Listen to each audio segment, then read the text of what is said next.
और अब खास पेशकश की शुरुआत करते हैं। जी हां, आज बहुत बड़ा दिन है, रविवार, क्योंकि बंगाल पर नजर सबकी। एक तरफ है प्रधानमंत्री नरेंद्र मोदी तो दूसरी तरफ है दीदी। बीजेपी और टीएमसी के बीच सोनार बांग्ला और हमार बांग्ला के लिए कांटे की टक्कर चल रही है।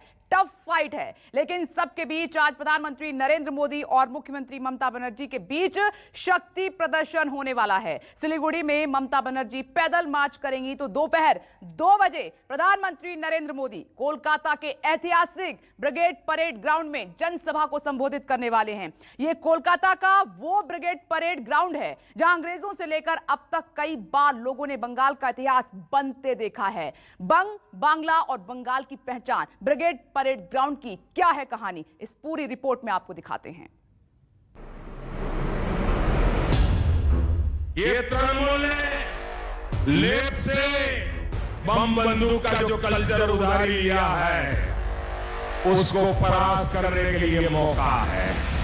आपका चौकीदार आपके सपनों को पूरा करने के लिए प्रतिबद्ध है।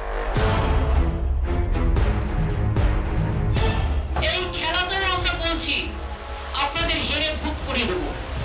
খেলা হবে 8টা ফেজে।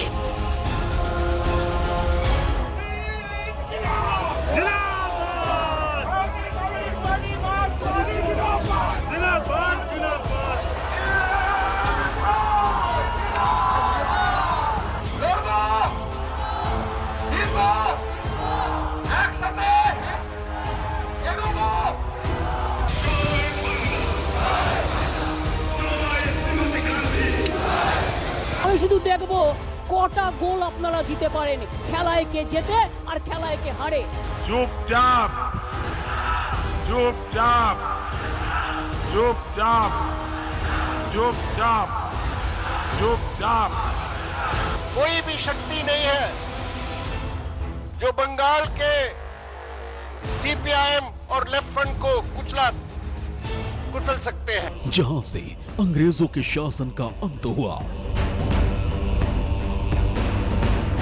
जहां से कांग्रेस की सरकार चली गई, जिस मैदान से लेफ्ट का सूर्य अस्त हुआ, जहां से ममता का उदय हुआ, जो सरकार के खिलाफ आंदोलन का सबसे बड़ा गवाह है।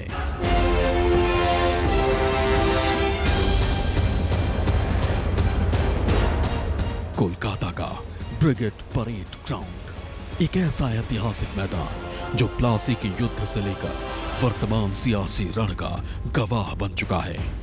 राजनीतिक हलकों में कहा जाता है कि ब्रिगेड परेड ग्राउंड जिसका, बंगाल भी उसका। इस मैदान की हनक साल 2019 के लोकसभा चुनाव के दौरान भी नजर आई थी। उस दौरान प्रधानमंत्री नरेंद्र मोदी की रैली में बम्पर भीड़ उमड़ी थी। वंदे वंदे वंदे वंदे वंदे वंदे वंदे वंदे वंदे। बंग, बांग्ला और बंगाल की पहचान। कोलकाता का ब्रिगेड परेड मैदान की कहानी की शुरुआत होती है करीब 270 साल पहले से। देश में अंग्रेजों का राज था, लेकिन बंगाल अभी भी अंग्रेजों से मुक्त था। 1757 में प्लासी की जंग जीतने के बाद अंग्रेज बंगाल के भी मालिक बन गए। मालिक आए तो महल भी बना।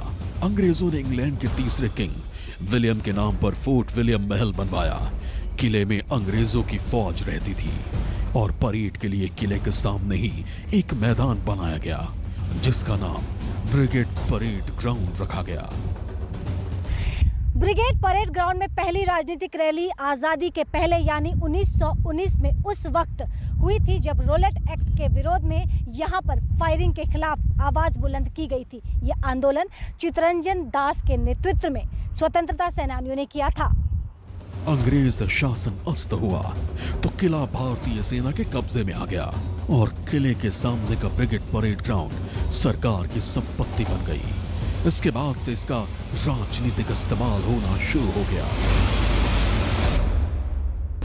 मैदान का सबसे पहले राजनीतिक इस्तेमाल वामपंथी दलों ने किया।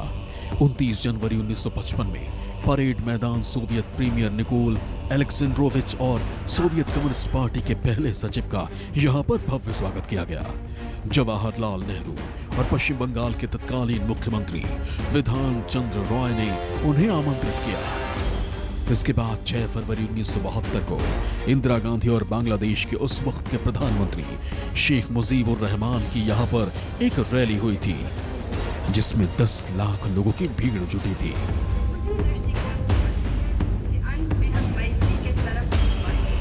ये वो दौर था जब पश्चिम बंगाल पूर्वी पाकिस्तान यानी आज के बांग्लादेश से दिल से जुड़ा था। तब बंगबंधु मुजीब उर रहमान ने जय भारत और जय बांग्ला का नारा दिया।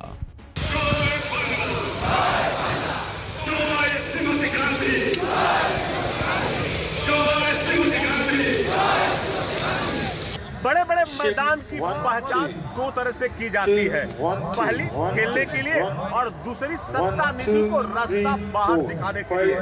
सिंहासन का खाली करो तो जनता आती है जैसा नारा देने वाले पटना का गांधी मैदान इसी श्रेणी में आता है। वही दिल्ली का रामलीला मैदान जिन्ना से अन्ना तक बदलने का इतिहास गवाह है। लेकिन कोलकाता का ब्रिगेड परेड मैदान इन सबसे अलग है, क्योंकि यहाँ पे हुए आंदोलन से बंगाल की चुनावी हवा का अनुमान लगाया जाता है। आपातकाल के दौर से गुजरने के बाद साल 1977 में केंद्र और पश्चिम बंगाल दोनों जगह कांग्रेस को करारी हार का सामना करना पड़ा। बंगाल में वामपंथी दलों के हाथ में सत्ता आ गई और देश में कांग्रेस के अलावा दूसरे राजनीतिक दलों का उदय होने लगा।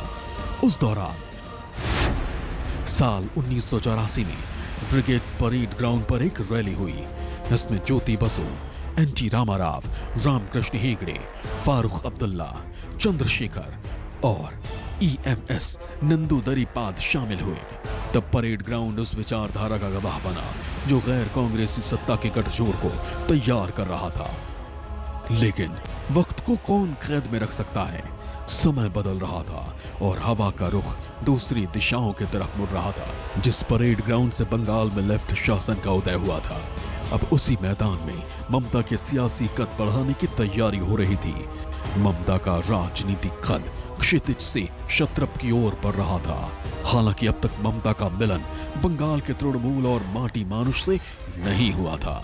जहां तक शक्ति प्रदर्शन का सवाल है, हमारी दीदी शक्ति प्रदर्शन नहीं करती है। उनका प्यार है, उनका स्नेह है, एक ममत्व जीवन है उनका, जो अपने देश के लिए, अपने प्रांत के लिए निरंतर वो काम कर रही है।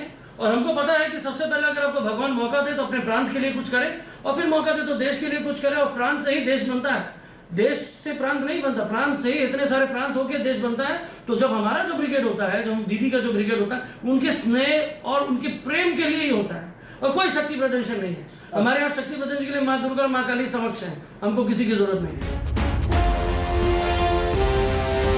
कोलकाता के परेड मैदान से ही मुख्यमंत्री ममता बनर्जी का सियासी कद बढ़ा था। 1980 और 1990 के दशक में जब मुख्यमंत्री ममता बनर्जी कांग्रेस में थी, उस वक्त परेड मैदान में कांग्रेस ने लेफ्ट की सरकार के खिलाफ बड़ी रैली का आयोजन किया था, जिसकी संयोजक मुख्यमंत्री ममता बनर्जी थी।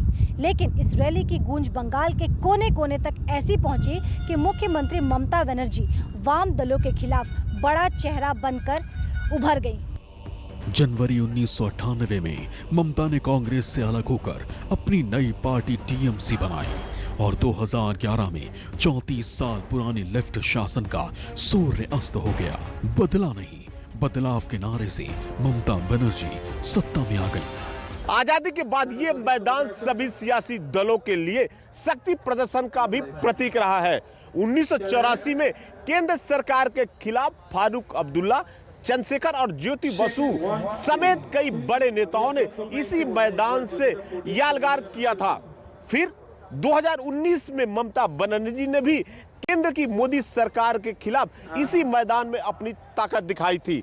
उस वक्त उनके साथ मंच पर शरद पवार, एच.डी. देवगौड़ा, चंद्रबाबू नायडू समेत 22 दलों के नेता शामिल दिखाई दिए थे। अब बीजेपी भी इतिहास का पहिया घुमाने की कोशिश में है।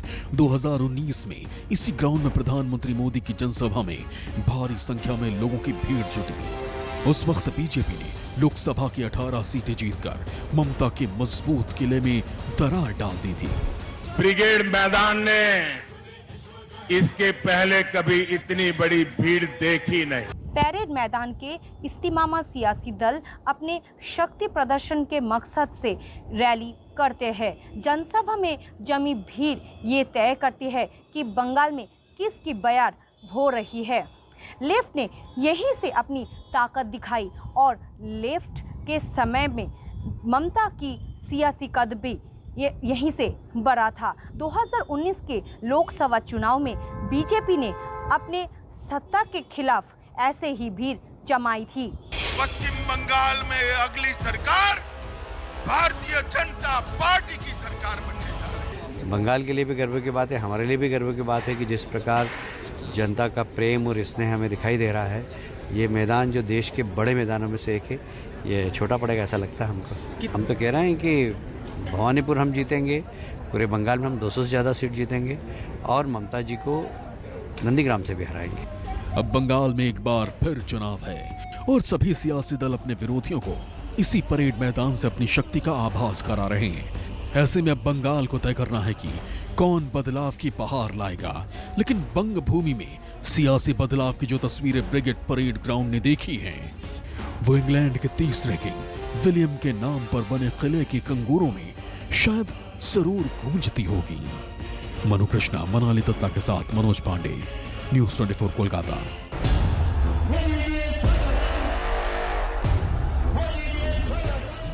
नमस्कार, मैं हूं मानक गुप्ता। अगर आपको हमारा ये वीडियो पसंद आया हो तो इसे लाइक और शेयर जरूर करें और हां, हमें सब्सक्राइब और फॉलो करना ना भूलें ताकि आप देश और दुनिया की कोई खबर मिस ना करें। तो जुड़े रहिए हमारे साथ और देखते रहिए न्यूज़ 24।